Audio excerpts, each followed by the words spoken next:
Bonjour à tous, bienvenue sur Mathessa, ma chaîne de maths pour dédramatiser. Au programme aujourd'hui une leçon d'exercice pour les élèves de seconde, mais qui pourra néanmoins intéresser tous les collégiens. Probabilité, tirage, sans remise, dans une boîte. Nous sommes bien évidemment dans le chapitre de seconde qui traite des probabilités. Je vous insère comme d'habitude le lien vers la playlist du chapitre, afin que vous puissiez vérifier vos acquis et vos connaissances. Savez-vous par exemple traduire une situation à l'aide d'un arbre de probabilité, ou encore à l'aide d'un tableau à double entrée?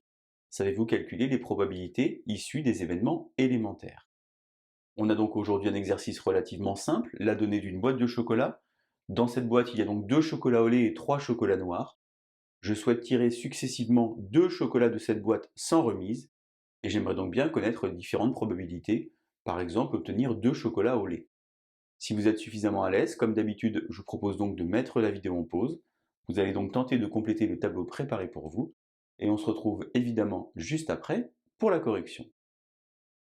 Allez, un brouillon, un crayon, et c'est parti.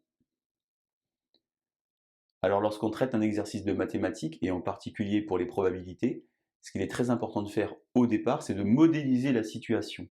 On va donc nommer ici L1 l'événement, le premier chocolat est un chocolat au lait, et L2 l'événement, le deuxième chocolat est un chocolat au lait. Une fois qu'on a fait ça, on va donc tenter de construire un arbre de probabilité, c'est-à-dire finalement un arbre pondéré, en y insérant évidemment les différentes probabilités de l'exercice. Je vous insère évidemment le lien vers la vidéo qui traite de vocabulaire des probabilités, si vous n'êtes pas au clair sur justement le vocabulaire. Alors un arbre de probabilité, d'abord au pied de cet arbre, on va noter oméga, l'univers. Ceci s'appelle une branche, ceci s'appelle un chemin, et à cet endroit-là, on a donc ce qu'on appelle les nœuds. Alors on a donc posé ici notre L1, le premier chocolat tiré est un chocolat au lait. Puisque dans la boîte il y a 2 chocolats au lait et 3 chocolats noirs, cas favorable sur cas possible, j'ai donc ici 2 cinquièmes. Ici, ce n'est pas la peine de noter N1 pour le premier chocolat tiré est un chocolat noir, car puisque dans la boîte il y a des chocolats collés ou noirs, et bien ici je vais avoir l'événement contraire de L1, c'est-à-dire L1 bar. Et ici, une probabilité de 3 cinquièmes, car la somme des probabilités qui partent d'un même nœud fait toujours 1. Une fois que j'ai pioché mon premier chocolat, et que je l'ai mangé, j'en pioche alors un second. Ici, j'ai donc maintenant L2, et ici L2 bar. De la même manière, ici L2 et ici L2 bar. Mais attention, et c'est justement tout l'objet de l'exercice aujourd'hui, la composition de la boîte va changer puisque j'ai extrait déjà un premier chocolat. Lorsque je suis ici, eh bien j'ai extrait un chocolat au lait, il ne m'en reste alors plus qu'un seul, et dans la boîte 4, et ici naturellement 3 chocolats noirs sur 4. Ici, par contre, j'ai extrait un chocolat noir. J'ai donc dans la boîte 2 chocolats au lait et 2 chocolats noirs. J'ai donc finalement une chance sur 2, et ici une chance sur 2. J'aurais pu évidemment écrire 2 sur 4, mais j'ai préféré simplifier la fraction. On s'intéresse maintenant au nombre de chocolats au lait que je vais pouvoir manger avec mes 2 tirages successifs. Je vais donc regarder ce que ça donne sur les chemins. Si je suis du verbe suivre ce chemin, eh bien j'ai chocolat au lait, chocolat au lait. Finalement, j'en ai 2. Si je suis ce chemin, chocolat noir, j'en ai 0. Et ici, j'en ai 1. Finalement, l'univers des possibles, c'est 0, 1 ou 2. Une fois que j'ai fait ça, eh bien je vais pouvoir tenter de compléter la loi de probabilité avec le petit tableau préparé sur la partie droite ici. J'ai donc 0, 1 et 2.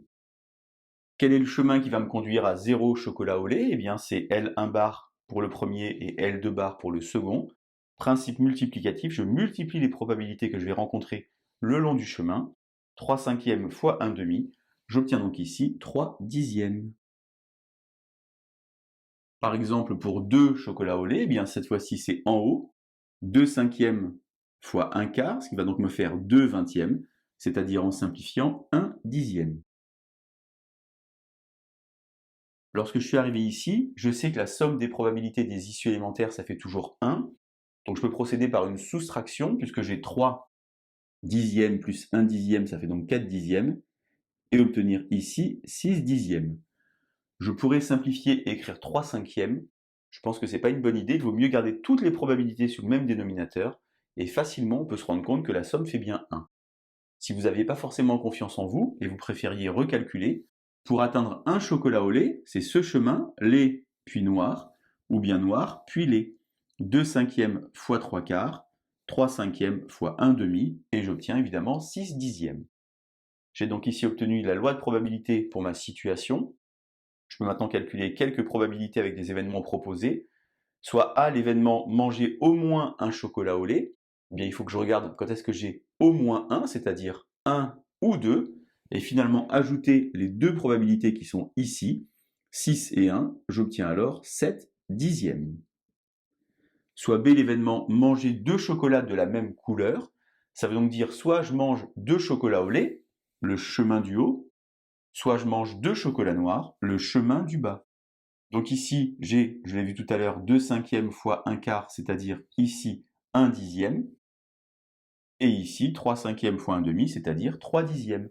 Finalement, manger deux chocolats de même couleur, c'est donc 4 dixièmes, qui correspond à avoir aucun chocolat au lait, ou bien deux chocolats au lait. Vous remarquez pour finir, et c'est très important, que je ne suis pas ici dans une situation d'équiprobabilité, car toutes les issues élémentaires n'ont pas la même probabilité d'être réalisées. Probabilité tirage sans remise dans une boîte, vous voyez, c'est extrêmement classique. N'hésitez pas surtout à construire un joli arbre de probabilité, suffisamment grand pour pouvoir noter les probabilités sur les branches, et tout ira bien. Allez, bonne journée sur Matessa. À bientôt.